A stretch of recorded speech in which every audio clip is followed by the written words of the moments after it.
Now available in paperback and e-readers, Isis, Samurai Goddess. The goddess next door takes on kung fu killers in this action-packed martial arts Isis series adventure. Get Isis, Samurai Goddess in paperback and e-readers today. I believe we've seen the beginning of the end of YouTube. Why do I believe we are seeing the beginning of the end of YouTube?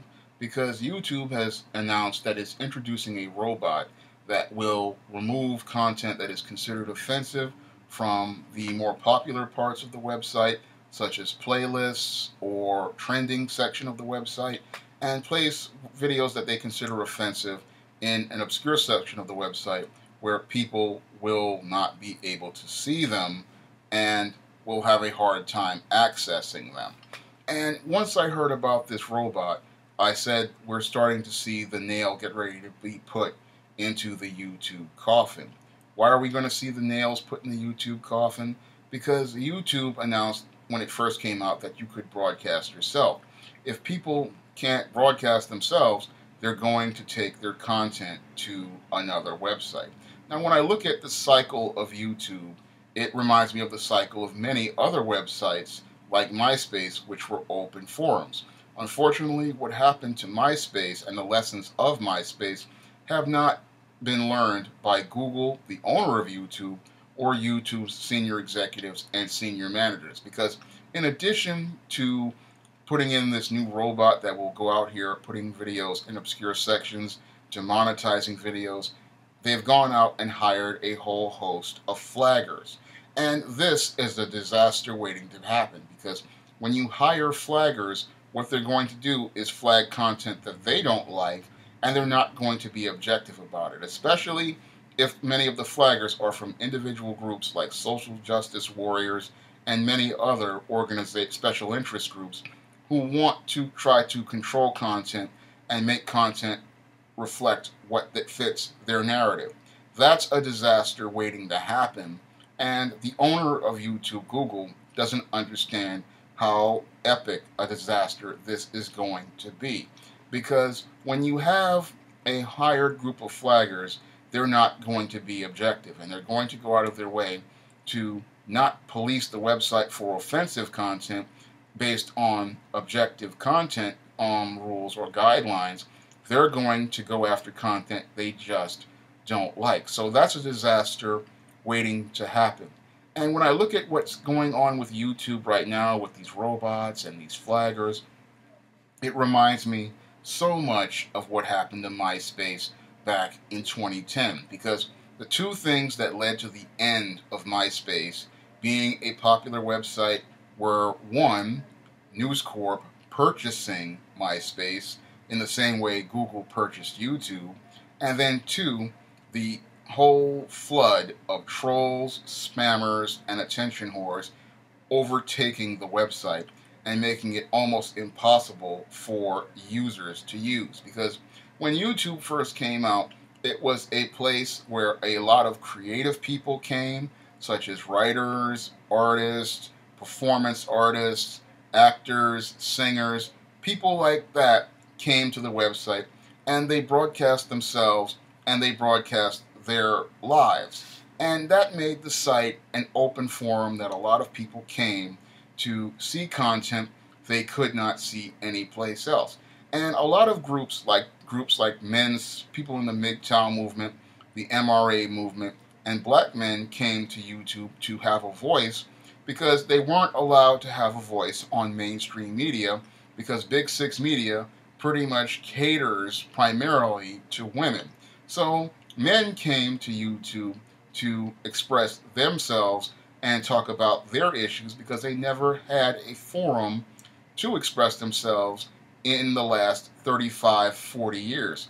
And as those people first came to YouTube and were making their content, a lot of people didn't like that content. And so they went on these false flagging campaigns, and they ran off quite a few people. Now, what stopped a lot of that was a lot of people were getting ready to file a class action lawsuit against Google and YouTube, because they were tired of having their videos false flagged, they were tired of having their channels terminated, and they were tired of having their videos removed, all because they were expressing their opinions.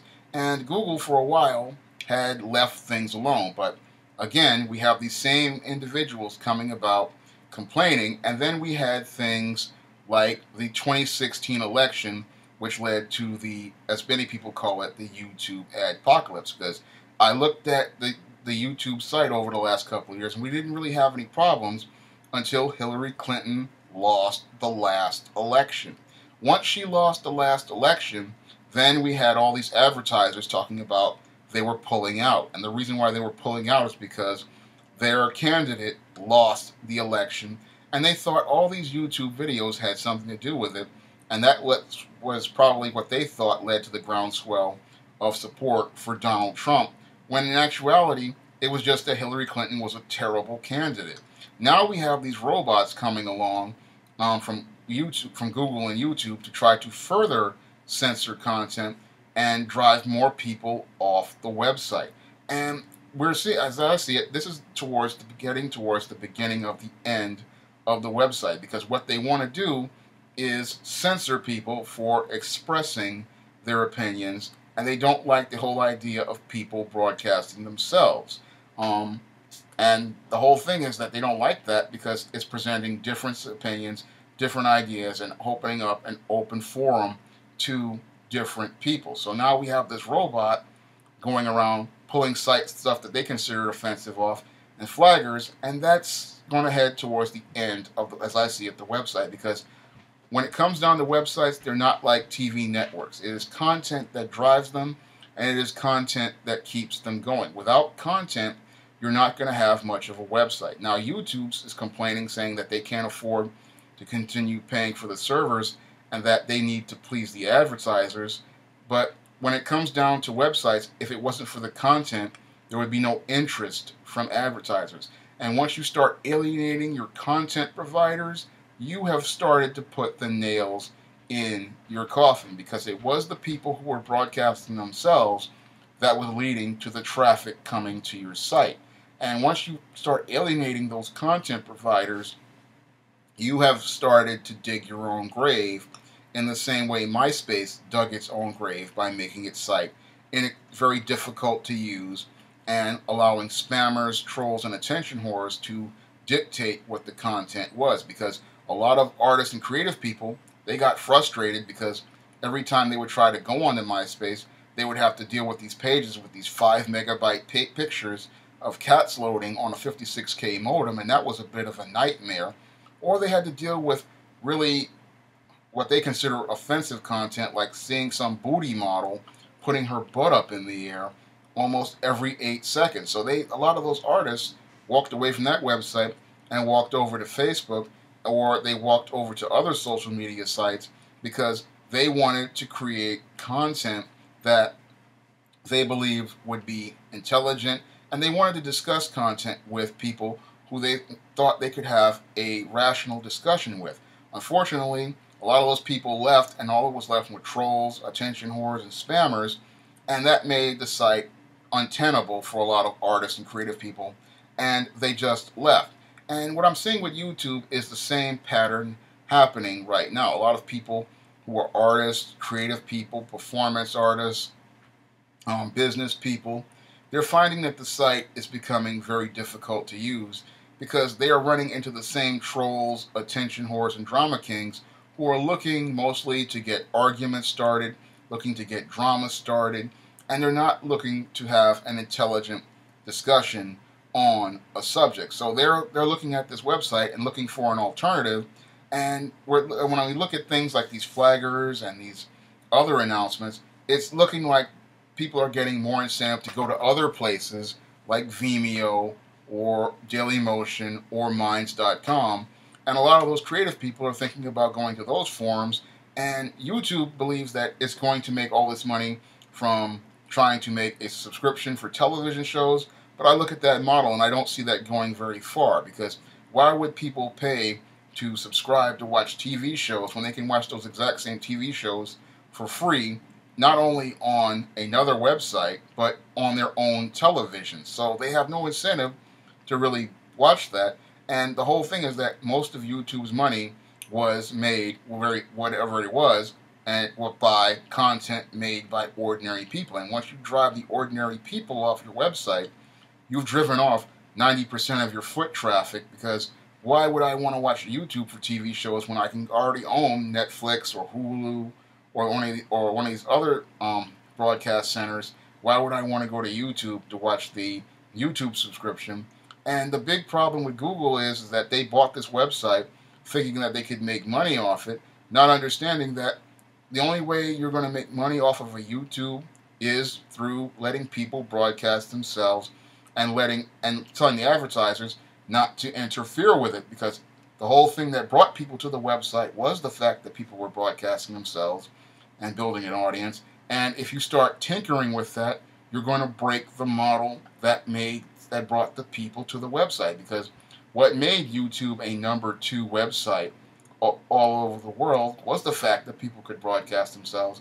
And when you do things to prevent people from broadcasting themselves, what they do is they stop coming to the website and they start looking for a competitor to go to.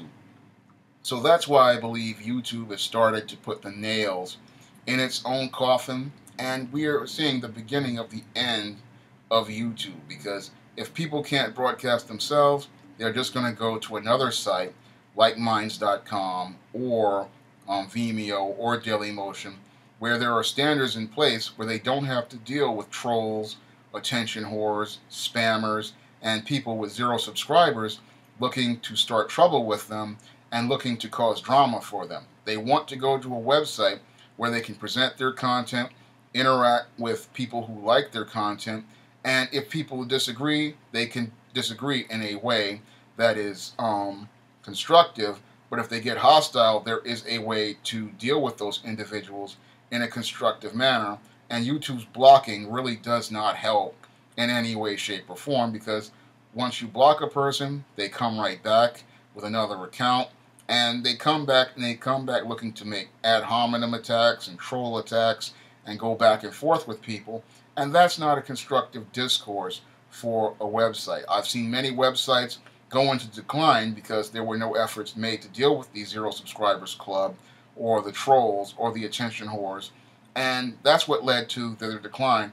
And when I look at what's happening with YouTube right now, they are headed right down the same road that killed MySpace, AOL, and Yahoo. And all those sites were all done in by spammers, trolls, attention whores, and drama kings and queens who don't know how to create content, have absolutely no talent, and look towards creating hot havoc that leads to people feeling so angry that they wind up walking away from a site because they can't enjoy the content.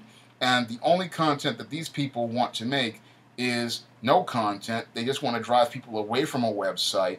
And that's all that they do. That's all trolls do. They drive all your content off, and when you have no content, you have absolutely no website. Now, YouTube believes it's going to be able to have a website by doing things to alienate content providers, but again, the web is not television, and if you don't have any content, you don't have a website. If you'd like to help me make more videos, you can donate to my Patreon by clicking the link in the description box. And if you'd like to try some of my SJS Direct titles, you can click the link to Amazon.com and see all my titles there. That's all I have to say for this video. You can comment, rate, and subscribe.